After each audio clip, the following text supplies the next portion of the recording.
Yeah, first and foremost, I will thank you, all my followers, or all people that are really so much interested in beef or meat goats or even dairy goats. But first and foremost, I have to ask you a question on board.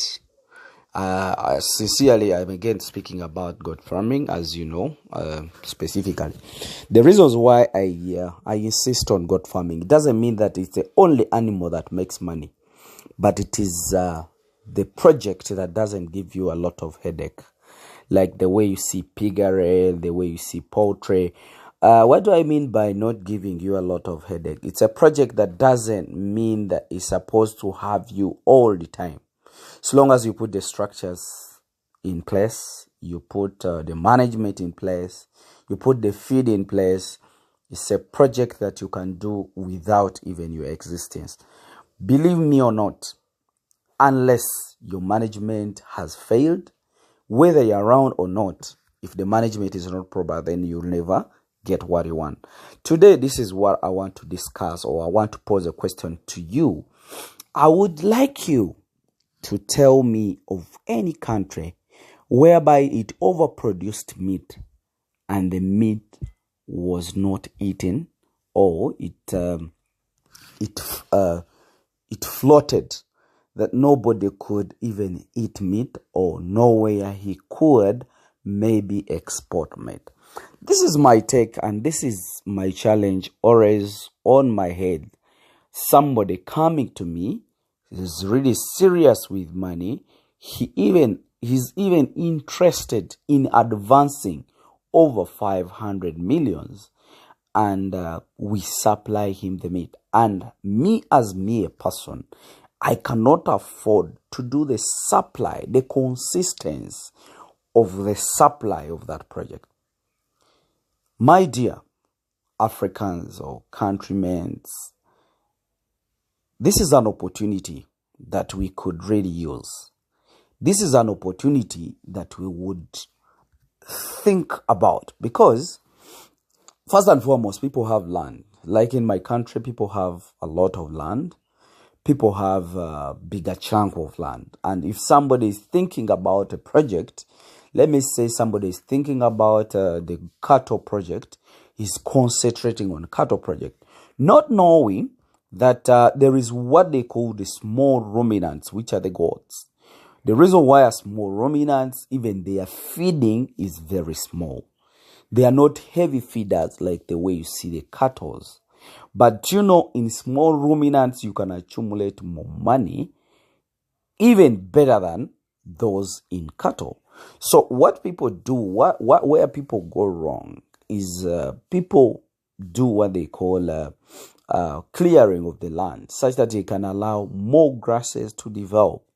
But in that case, people don't know the species of the grasses they are supposed to clear. You find a farmer doing what they call carpet bombing, somebody clearing everything, and then he's only thinking about the low grasses that can be fed by those animals which are called the cattle. But in this case, what am I trying to say? If you're dealing with two animals, you have to know which kind of shrubs you're supposed to leave. You also leave them in your area of feeding or your field, such that you can have the goats as also another source of income, and also have cattle as your other source of income or the main project. This is my take. The square miles that people have here, the 300 acres, the 100 acres, I request, if we could know how to manage the grasses, we introduce the goats. I have never, and I don't think whether it can happen, to have many goats in the country and we don't have where to sell them. This is my take. I do not think that if we have more goats, we shall not have where to sell the meat. I've never heard in any country that goat's meat floated and no one could eat the goat's meat. Secondly, if goats were like moringa, because I know many people brought in new projects. They brought in moringa, they brought in semanda, either cucumber, they brought in many projects that have come, agronomic projects, and they have floated vanilla or those kind of stuff, you know. But the reason why those projects floated, I think it was because they were not eatable at that level. They had to go into a processing plan. You get? And two, most of them are perishables. You get? But an animal is not a perishable project. It's not a perishable thing. So that means even if you have more animals in your place, they will never rot. The more they stay, the more they attain more weight. The more they attain the weight, the more money you expect to get out of the project. So I promise you people that goats can never be like moringa. It can never be like vanilla. It can never be like any other agronomy project. Many people do tomatoes and then the market get off. Many people go for many other things that happen. But for me, my take is this is a life. An animal, the more it stays, the more it attains weight.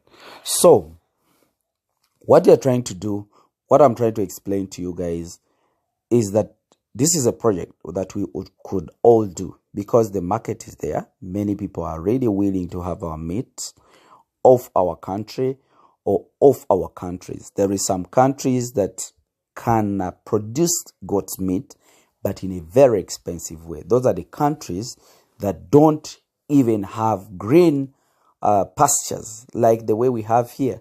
So you people, you have land, you have 500 acres, you have square miles, but they are underutilized. Somebody's having a square mile, but if you look at the ratio of the animals years as compared to the land years, they are very low. So actually, even the percentage of the goats is very, very low because we don't have enough of the goats in the country.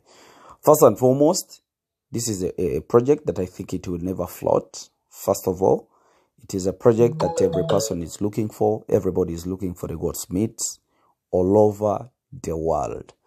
We shall also look at the quality of the animals or the quality of the meat. But that will be next steps.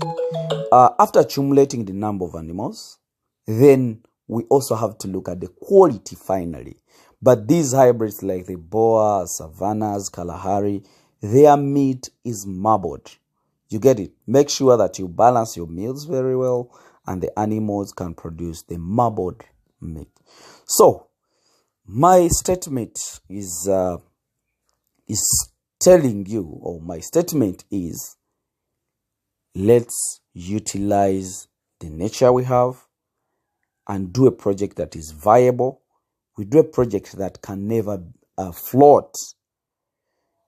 If, let's say we could use 50% of our grazing areas into goat farming, and then we also utilize the 50% to the cattle, because the reason why I want people to do cattle or cattle fattening or whatever, but the cost of investment, the youth, we are many as per now, and we can hardly afford to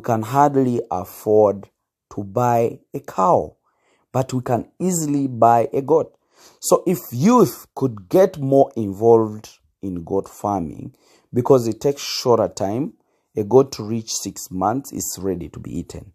So if youth could use that chance of doing goat farming, because first and foremost, it can't stop you from doing your work.